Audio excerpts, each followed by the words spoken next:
sans étiquette qui se présente dans la 2e circonscription. Bonsoir monsieur.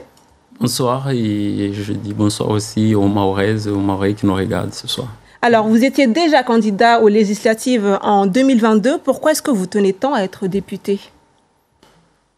Déjà, je tiens à remercier tous les électeurs qui nous ont fait confiance lors des dernières élections législatives, puisque j'ai été placé quand même 3e avec 121 voix d'écart avec celui qui était second.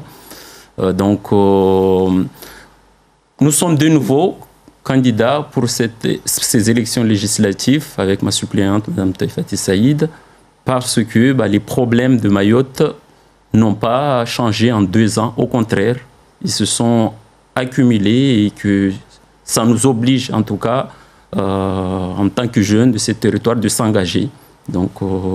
Si vous êtes élu, quel sera le premier dossier que vous défendrez à l'Assemblée nationale? Il y a le projet de la loi Mayotte. Il y a quelques jours, le Premier ministre en tout cas, a dévoilé le calendrier des 100 jours. Si jamais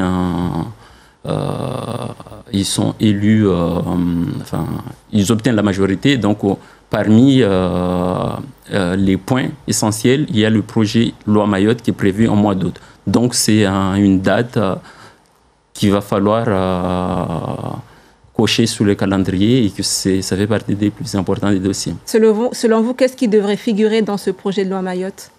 Moi, je pense que ce projet de loi doit être l'occasion pour nous de lever tous les obstacles législatifs et réglementaires qui freinent le développement de ces territoires. Donc, au préalable de tout autre sujet, il y a ce déblocage. Parce qu'on ne pourra pas mettre en œuvre les différents projets structurants sur ces territoires si, en l'état actuel du droit. Donc, ce qui motive d'autant plus notre candidature.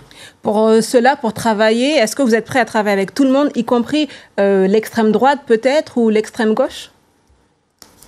Ce qui motive en tout cas ma candidature sans étiquette, dans un premier temps, c'est on est en campagne, il faut parler à tous les Mahorais, prendre toutes les doléances et ne pas stigmatiser les uns ou les autres. Peu importe les votes passés, donc c'est quand même un moment important. Et puis par la suite, il ne faut pas qu'on tombe dans le piège. Donc il y a 3 blocs aujourd'hui qui se constituent. Donc il y a l'extrême gauche et ses alliés, et puis bien sûr il y a l'extrême droite et ses alliés, et puis il y a le bloc du centre et de la droite.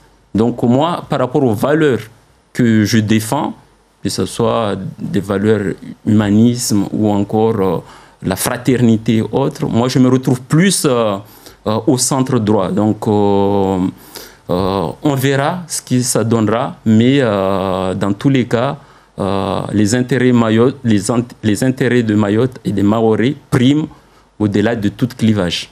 Merci beaucoup, Monsieur Bouanamani, d'avoir répondu à toutes mes questions. Merci à vous.